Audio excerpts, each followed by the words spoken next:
Om Asatu Ma Sadgamaya Tamaso Ma Jyotirgamaya Mrityurmam Amritam Gamaya.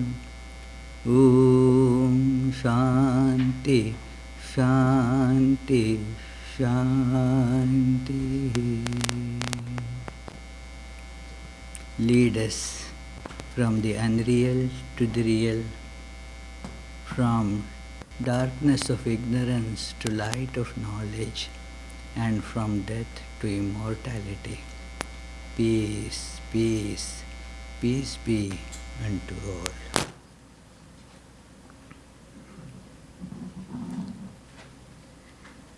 The life is learning, and when we commit some mistakes, then we feel those mistakes and try to correct ourselves.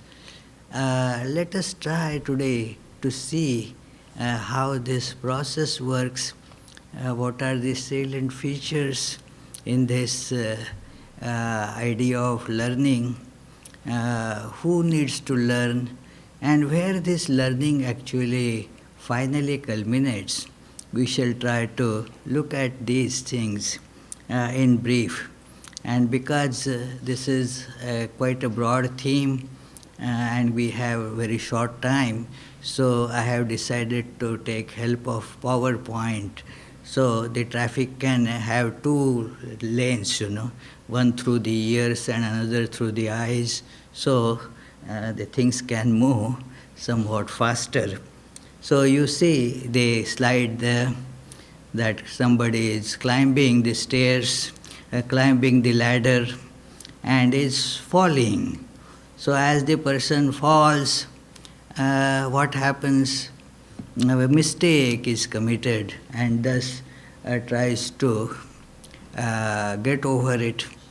The learning happens in two ways. One is the conscious intended learning. Oh, I need to learn this. And then the other thing is that it happens just by being there, without making an attempt, or in fact sometimes without not only trying to learn, but consciously trying not to learn, still the things tend to get in to people. So that is another type of learning. So intended learning, that is when we have the intention to learn, our focus is going to be mostly on that in today's discussion. That let us see that for learning, we need to think first of the learner. There is the person, there is the being who is looking for this education or learning. That is, who learns, there has to be an awareness of shortcomings or unfulfillment, some problems, something needs that to be corrected. So the imperfections, if the person is not at all aware that I have some imperfections, then there is no possibility of an effort to learn. The effort to learn is an indication that I don't know everything. I have to learn. So the person who is aware of imperfections, that person alone has the capability of learning. And this awareness of imperfection has various levels. We all live on different levels. We feel the needs, we feel that we have many wants in life, and each want actually suggests an imperfection. And perfect doesn't need anything further added to it. And therefore perfection excludes all needs. So, need means there is imperfection. So, these imperfections, these various types of needs, there is, you see, we have need of so many things. So, a wonderful, well-known psychologist and philosopher, Maslow, has tried to arrange them in a beautiful hierarchy that everybody, every being, for example, has to fulfill the biological needs. We need air, we need water, we need food, we need other physical issues are there. All those needs are there. That is a common thing. Then after those needs are kind of satisfied, then there are the needs about safety, security and so forth. And then there are the needs of, you see, the love and belonging. We are in a community, we form connections, relations. I belong to somebody, somebody belongs to me. We feel the need to love and to be loved. All different such, the connections, that they become also a need in life, that I need to connect to people. Many times I see people unhappy and want to talk to me about feeling lonely, not having connections, not having these, nobody seems to love me. A person starts feeling terribly depressed that nobody seems to love me, I am not liked by people, and so forth. So this is another need, that feeling, that sense of belonging, loving, and so forth. Then comes next that the sense of self-esteem. I am taking it, going through this pretty briefly, hurriedly, because we had seen this in some other lecture not too long ago about this Maslow's pyramid of these needs. Then the need for self-esteem. We all want to feel that I am somebody, I have some prestige, I am not just like that. That need is also there, the feeling of self-esteem. And then the last, which borders very much on what we speak in Vedanta, about realizing the self-actualization, realizing our inherent potential. And some add one more step to it, although it is not there in Maslow's this pyramid. They say transcending the self, transcending the idea of I completely. So anyway, the self-actualization, actually, it includes that. So now, therefore, to fulfill these needs, now we have this interaction going on between the I and the world. I, who feel, for convenience, let us call that I, who feels the needs as soul. And then we have this understanding of the soul, which is the ultimate reality in truth, but is constrained by body and mind. Because of the identification with a particular body and mind, now you feel this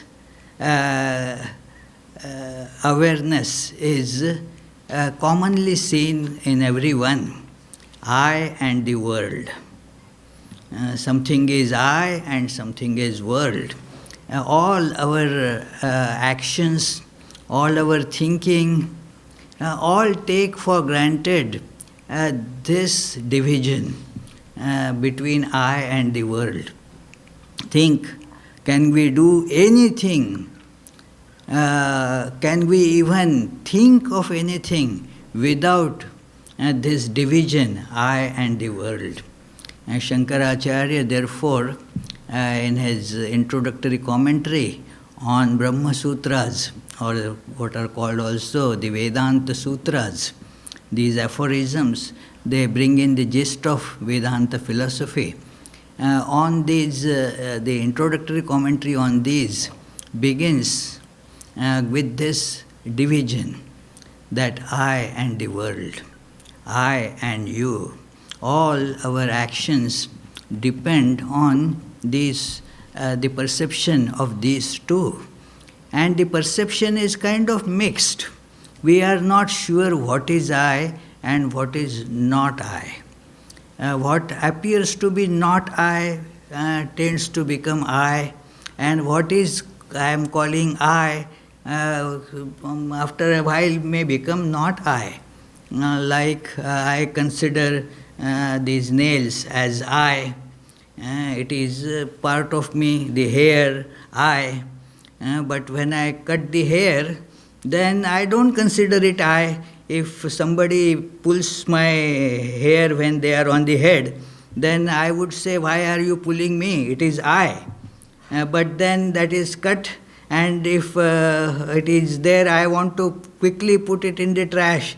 It is not like to be, I won't call it I anymore. Similarly, what I was calling as not I, for example, tea. Little while ago, I had a cup of tea. That tea was not I. Now, after that has gone into body, that very tea I call as I. So it is a dynamic kind of thing, that what is I and what is not I is very difficult to exactly say. At a given point, you may think that this is I, but then it becomes not I. And therefore, this dynamics is going on, this connection between I and the world.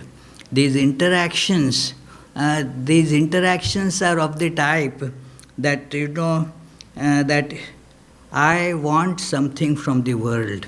We saw that we feel that imperfection, we feel the need, and we see the world as the source from which all these needs will be removed. So, for example, I feel the need for money, and so I feel the world. If I do some such thing, if I work in a particular way, I will get money from the world. So an interaction aimed at that. I want pleasure, so I feel if I get something from the world, that will make me happy. I feel hungry, so I feel that a bread put in my mouth will remove that hunger. I will feel happy with that, feel satisfied with that. So the world appears to be the source for my fulfillment.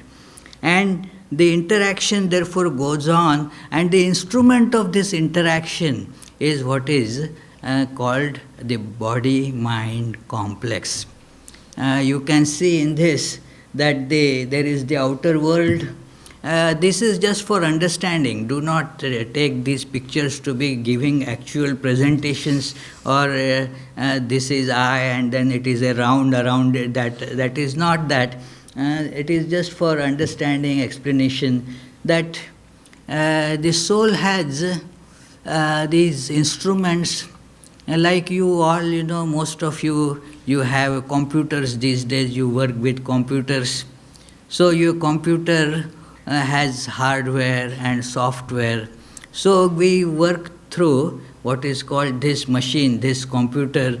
The physical body, the gross body is the hardware, and the subtle body, this is the Vedantic terminology. You can call it like mind, It is mind and intellect. That is like the software which is loaded on this hardware to make it work. So with this machine now we are interacting with the outer world.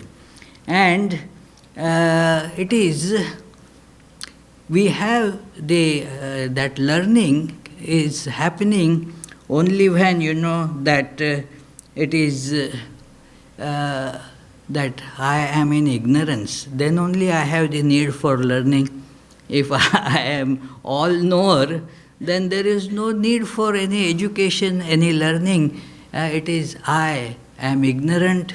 There the possibility of learning can be there.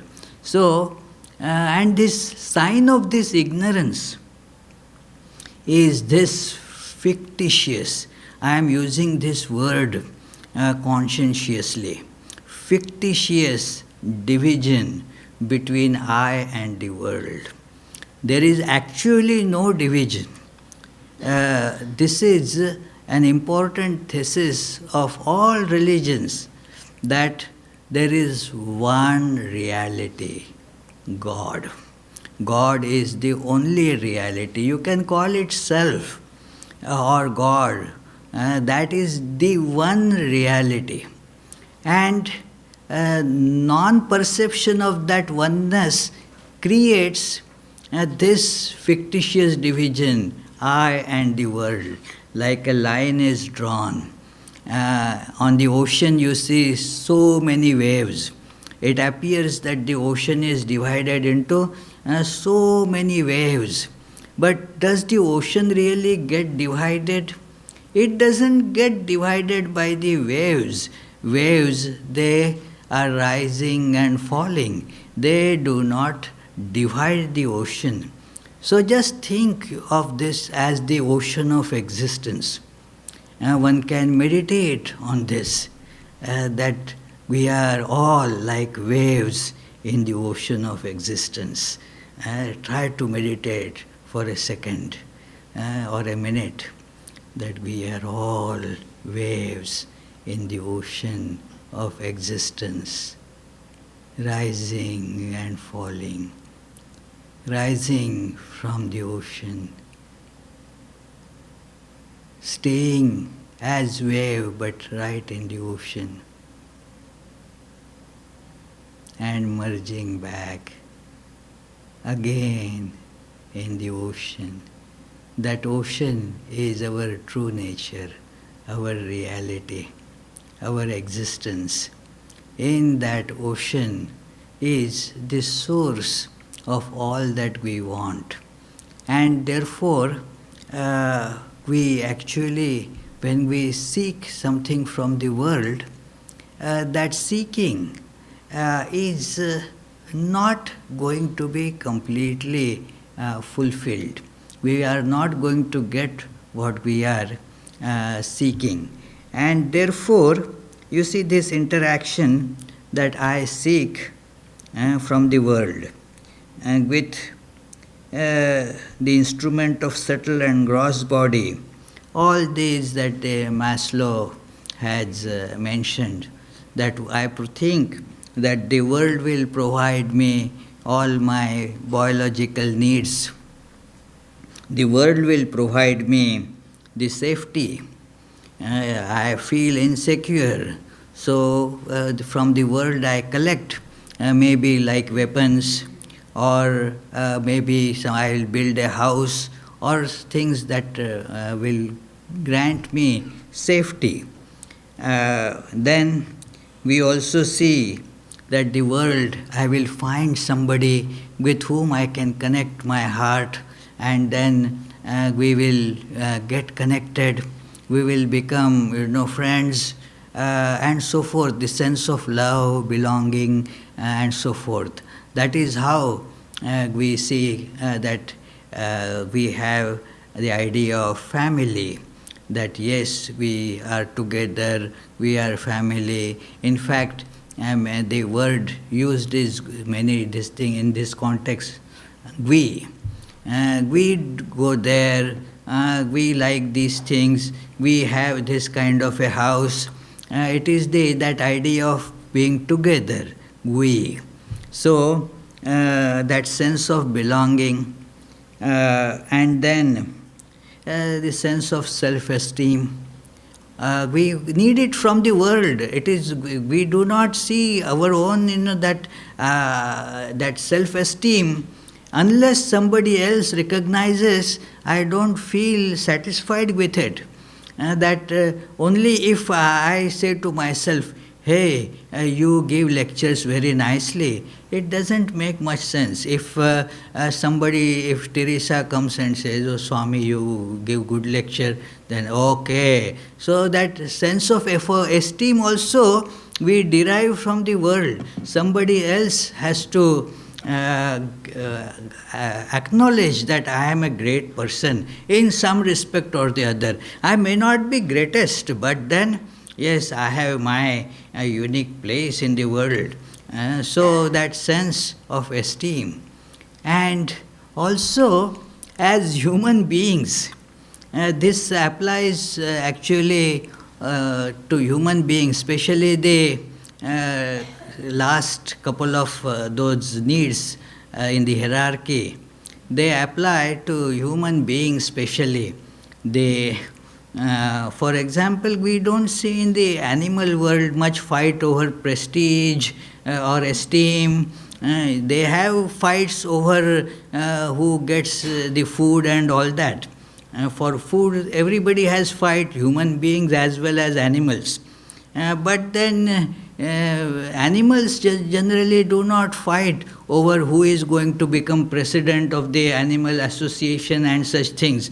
So that idea of esteem is not there, and the idea of self-actualization, realization of the truth, or whatever. Human beings, they feel that the life has to have a goal. A goal-oriented life is a special thing in human beings, that there has to be a purpose. Well, I am living, okay, I am feeding the body, fine. I have a house, my biological needs, safety needs are satisfied. I have a nice family, I have that sense of belonging, that is also okay. And I have prestige in society. I am mayor of this city or used to be mayor of the city. People can take pride in many things like that, and that feeds to their idea of self-esteem. In one city I saw, there was a house. The house wasn't any big but the gate was significant.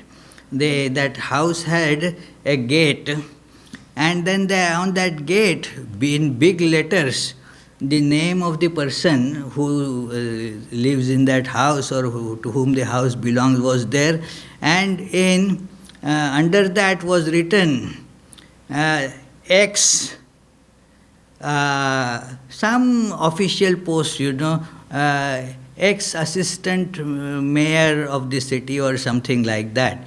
So it is so that person feels that yes, I have some prestige in society. It is that also, suppose we get. The question is now what next? I got all these things. Now I have to see what am I going to do? I got all these things. So you feel life has to have something more than this. And what is that more? That is the question for human beings. So this idea, self-actualization, is meaningful for human beings. That what is that? And you see, therefore, such questions, they get asked in Bhagavad Gita or Upanishads. Especially in Upanishads, you see these questions. That what is that, knowing which everything becomes known? I want to have that, know that. Or a question that what illumines when the lights, the sun is not there, moon is not there, these different lights, electric lights or lighted, these things are not there. Who illumines everything? In what illumination people see? And then the sage gave the answer in the light of the mind. Like when you are in dream, you still see in dream, so none of these external lights are really there, neither sun nor means the dream sun could be there, but you are sleeping, so the actual sun is, physical sun is not there, but still you manage to see in dream. So he says, by that you see. But then, if that is also not there, then he says, the light of the self. So these questions, are prominently seen then in Upanishads, that what is the purpose of life, and if a human being does not find it, then in spite of all other needs fulfilled, the person does not feel happy. You have, enough money, you have a nice house to live, you have all your physical needs taken care of, you have a healthy body, you have a family, you have quite a few friends, a very well esteemed person in society. Excellent, I got all these. But what is the meaning of life? Who am I really? These questions keep on bothering. So that is also the need. So we expect all these needs to be satisfied by the world. The answers we feel would come from the world. And so these interactions between I and the world, they go on to fulfill these needs. This is kind of an interaction. I say, feel the need to get some milk, so I go to the grocery store. An interaction, And the grocery store takes dollars from me, gives milk to me. We both are happy. They got their milk sold, I got the milk that I needed. So these interactions go on between I and the world. So, but what is the meaning then of mistake? This is when an interaction with the world or with instruments like body and mind that fails to fulfill the need, then we say, oops, mistake. Suppose, I take same example, I want to get milk, and instead of going to a grocery store, I entered a barber's shop. Then I will not be, they will say, sorry, no milk available, but if you want a haircut or something, we can do that for you. It is, the milk is not, that is a mistake. I say, oh, oops, sorry. It was a mistake. I realize that it is the mistake. So, that mistake, when I see the mistake, then I start, why did I make this mistake and how to correct the mistake. In life, everyone makes mistakes.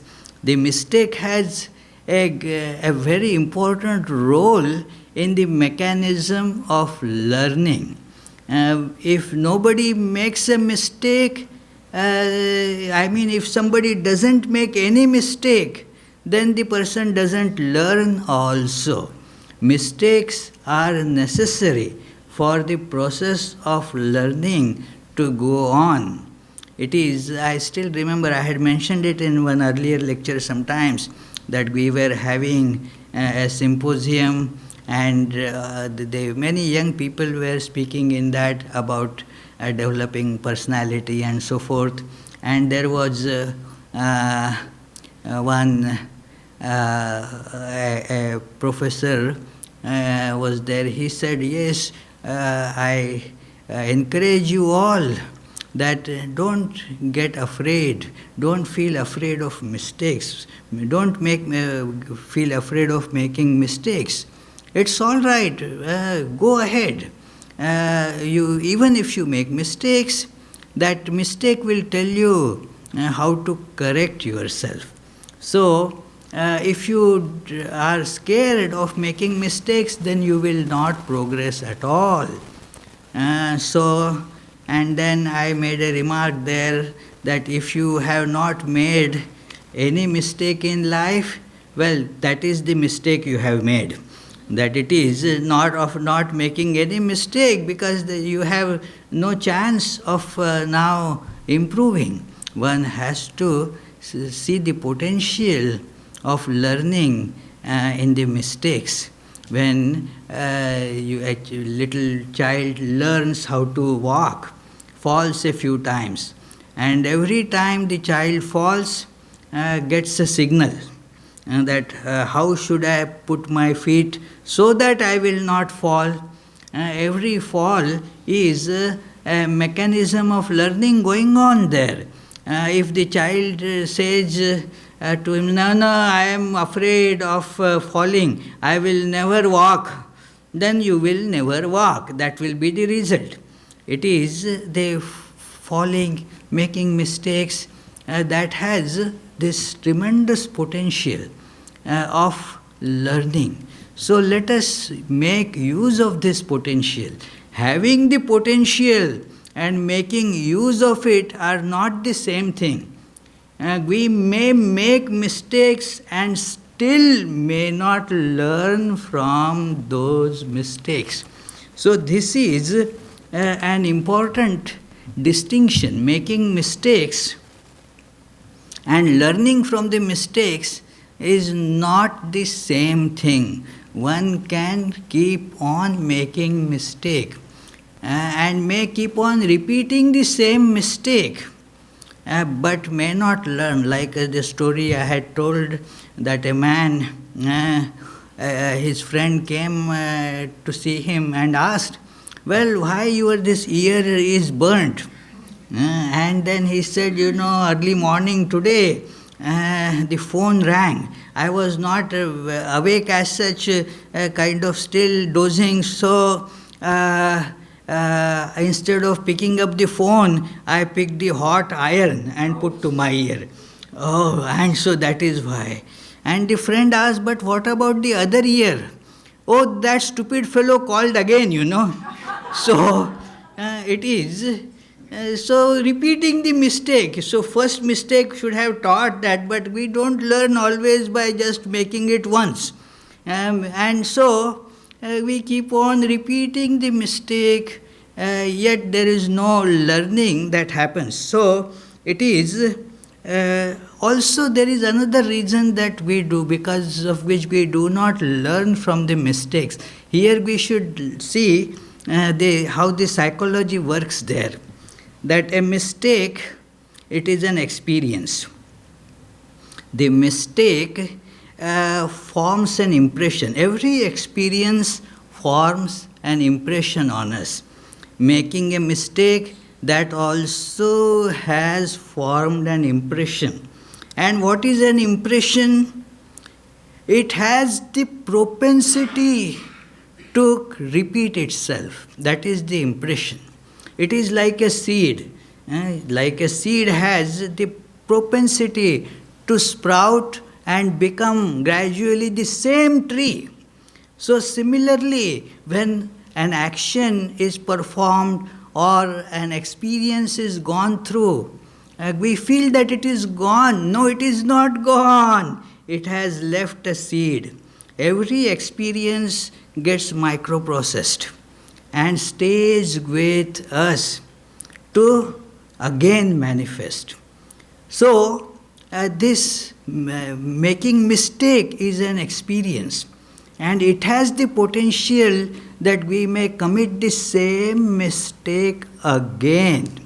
We did it once, so the seed is there now, and now the seed will try to sprout again. So, the same mistake could be done again. What happens many times when we make a mistake, we start brooding over it. What is in psychologists face this, the problem with many cases, the problem of guilt. Guilt is carried by a person. Keep on crying. Oh, I made this mistake. How stupid I was. Why did I make this mistake? I made this mistake. I made this mistake. And the whole day, night, days after days, months after months, years after years, the same thought keeps on rolling in the mind. That is called brooding.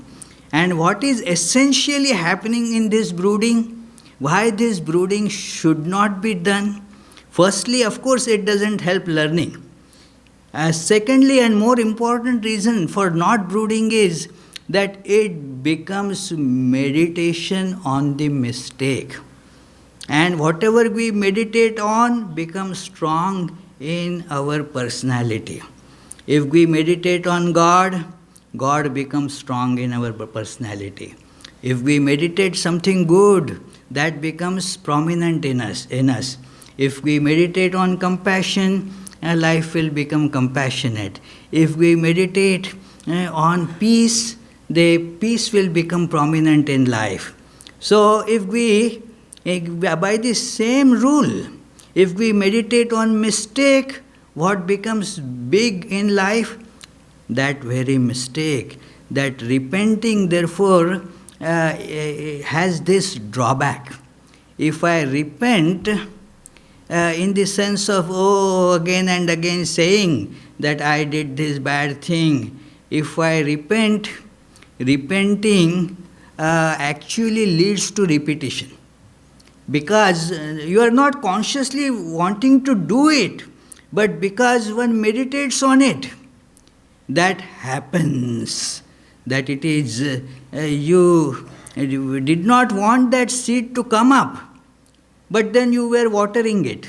So that is what will happen, it will come up. That is why you will see many times this brooding, repenting, is followed by repetition. This is the reason behind this. That is why it is important that we do not go on brooding over the mistake. Then how it should be handled? Here comes now the mechanism of learning from the mistake. That observing, what did I do? Like the very first slide we saw, the man was falling from the ladder.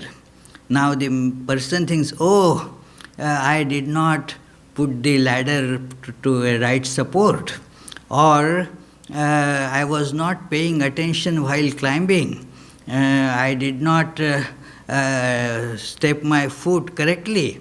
So that observing and analyzing what happened exactly, because of which this mistake happened, and then finding the right cause and eliminating it from that interaction.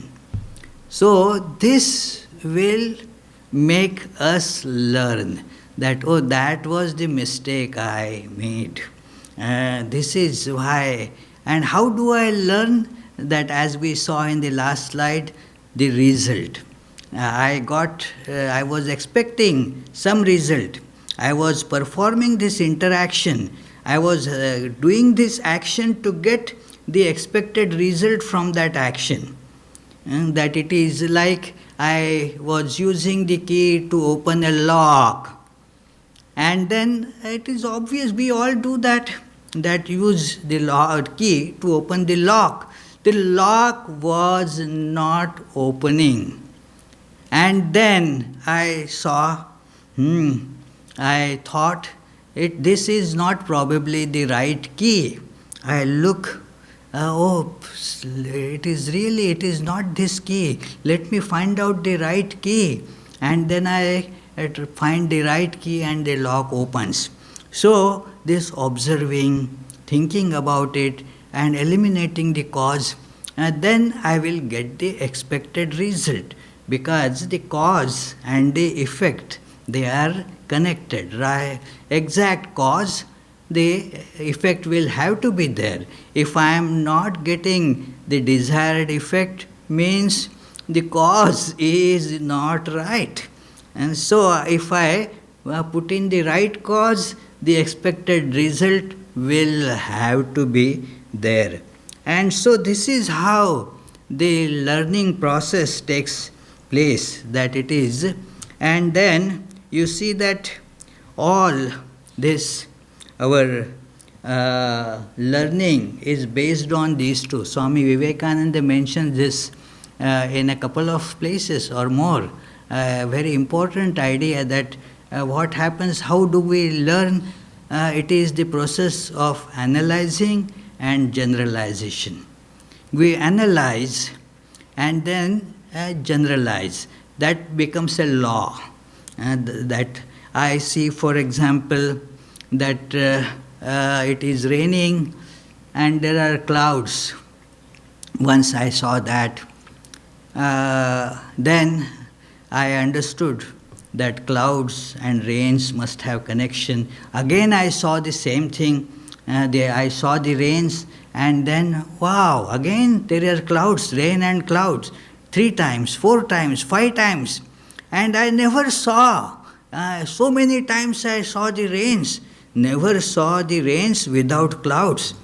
Now I analyze this and then generalize. So, for rains, the clouds have to be there. Then when I am sitting in my room, I am just seeing the raindrops. What do I conclude? There have to be clouds in the skies. I am not seeing the clouds, but I generalized. My earlier experience, I analyzed and generalized. That analysis actually further went into the cause. That what is the intrinsic connection between the rains and the clouds? Yes, clouds actually, they are formed of water, and due to certain atmospheric changes of pressure and temperature, that water starts dripping in the form of rain. So I got it as a matter of analysis, and then I generalized. And I also saw many times that there are clouds but no rains. So I tell myself that the reverse is not true, that there could be clouds without rains, but there cannot be rains without clouds. So that is how all our knowledge actually is these two things, analyzing and generalization. So whenever the mistake happens, analyze and then try to see the connection between this what happened and what should have happened. The intention was one thing and what happened was something different. Try to see why this didn't work, and then that analysis will let us know that what went wrong. Then I know now what cause is to be fixed, and thus I will be able to fix that. Next time, then when I have to do it, I already know that what needs to be done, what care needs to be taken, and so forth. So, this is the way that one keeps on learning. And this learning process goes on because we have to reach the ultimate goal of life, the self-actualization or self-realization. Till then, we have to keep on learning, and every time what happens, our expectations, they get a blow, and then I see that I must be making some mistake. In Chandogya Upanishad, there comes a beautiful story that the leader of the demons and the leader of the gods both went to their common father, the common father called Prajapati, the father of the whole creation, and both told him that we want to realize the self, because we heard that when we realize the self, all our desires are fulfilled. And naturally, everyone wants all desires to be fulfilled, is it not? Let all my desires be fulfilled. And how can one fulfill them? By realizing the self. So, can you tell us how to realize this self? What is this self? And the Prajapati, of course, that story is like these Upanishad stories, very instructive in one way, allegorical in another way. He said, okay, you stay here for 32 years, observing all the rules of the student, that austere life has to be led for 32 years. And then I will talk to you about it. Then I will answer your questions. So, patience was mentioned there, that many times one of my friends, in fact not one, so many, that well, nothing is happening for last 1 year, 2 year, 3 year. Sometimes I try to, do my mantra, but still the mind doesn't sit on it, and it runs all around. I cannot do it, it is all useless.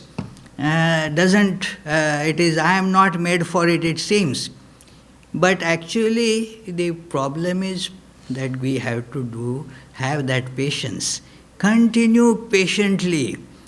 For 32 years, he said, don't ask any question.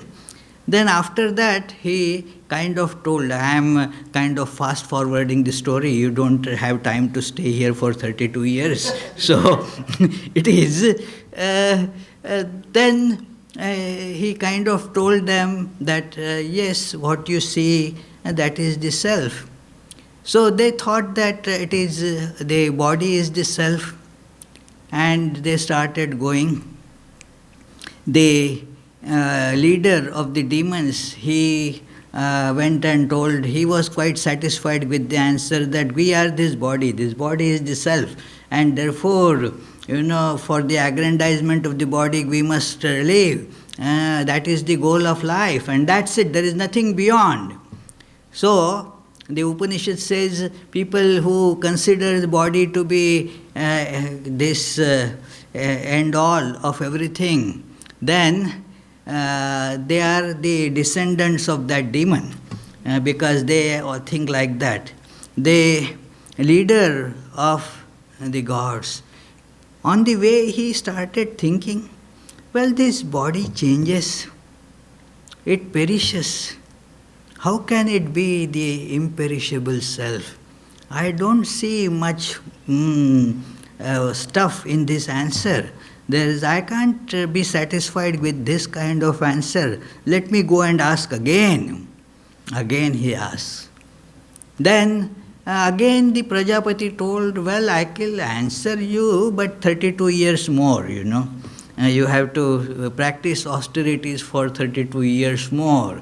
And after 32 years, what he told, this leader of gods understood that as if it is mind that is the really the self. But again found the problem with that. Oh, that also changes. Sometimes it is happy, sometimes it is sad, sometimes it is elated, sometimes it is depressed. How can that be the unchanging self?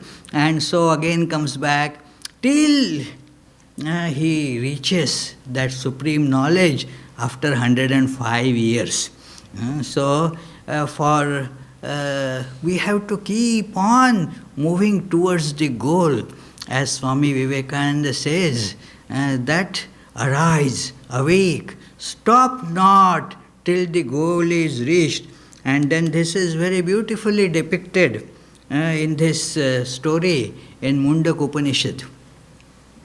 That learning, that learning is shown here, that the two birds are on one same tree. The allegory is so poetic, wonderful. And one bird is busy, that eating the fruits of the trees. There is one on the lower branches, and another bird you see.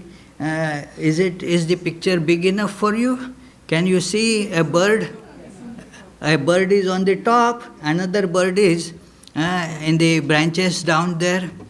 So this bird in the branches, this bird is eating those fruits. This is allegory of our trying to fulfill our needs from the world. This tree is kind of this world, and this bird is picking the fruits. And sometimes he is enjoying, wow, nice fruit. And then he finds that there is the bitter reaction that comes with it. Bitter fruit, oh my goodness. And the whole mood is spoilt. They feels terribly unhappy, and then looks at his other bird. Oh wow, how serene that bird is. How happy, how peaceful. I want to become like that. That is the goal, the ideal. And our ideal, if we just think about it, is to have peace, has to have that serene, loving, calm, peaceful nature. That is the ideal. So this bird again thinks that, well, let me try to go there. But then again gets caught in this temptation of these fruits. Thinks that, well, that time I didn't know. Now I know how to eat these fruits. Now I will not make a mistake. But then again, on a higher level, makes the same mistake. And then when the bitter fruits are tasted, that suffering comes with that, the pain comes with that, and that pain reminds him, oh, so I have to actually go there. This is all learning process. It goes through this every time, the mistake, and then the pain comes because of that. That is what tells us that it was a mistake. Therefore, you see, this pain is essential factor in learning. Where there is no pain at all, the learning will not take place. The learning means, that we feel that things didn't go. The pain may not be always a physical pain. Means not that somebody has to give us slashes or something like that. But disappointment, frustration, and all that is pain. Or there are so many different ways in which pain comes to us in life. This pain can become our teacher, and then that will prompt us to go forward. There is many people feel, especially in the modern education system, that no pain, remove, as if we are so compassionate. That it is, no, students should not be subjected to punishments, because then they will not, we should be kind-hearted to them. But kind-heartedness is that by which they can learn. That is why then don't put them into school at all. That will be so kind, you see. It is no need to study. Let them do whatever they want to do. Is that really the kindness? It is, the kindness requires, that if you do not do well, then this is what awaits you. One of our friends tells his little child, that okay, if you don't do your work properly or whatever is you need to do, if you don't do it, then that child is very much addicted, to the that games, those video game, the tablets and all that, So he is told, if you do like that, your tablet time is reduced by 10 minutes. So then that is a pain, that fellow will not feel the pain if you are not given this to eat, will not care. But where the pain is felt, oh, my tablet time is reduced, so let me finish my work properly. So that if that is not there, then the pain is not felt, and learning therefore takes a back seat. So every time you move ahead till this lower bird and the upper bird becomes one. Now there is nothing more to learn. The lower bird was seen then as an illusion. Just as I began by saying, that this line between I and the world is a fictitious line. It is only in ignorance that we see this line. When that ignorance, as it goes away, there is this self alone. That alone is. And then the learning comes to its culmination. Nothing more is to be learned. As Bhagavad Gita mentions, that arriving at this knowledge, arriving at this awareness, one reaches to such state of fulfillment that nothing more can be imagined to be needed. There is nothing more to learn. There is no subject and object. There is no learner and to be learned. This division is completely obliterated when one reaches this acme or culmination of this process of learning. So let us pray that may this process of learning go on in our life as fast as possible till we reach its culmination. Thank you, friends.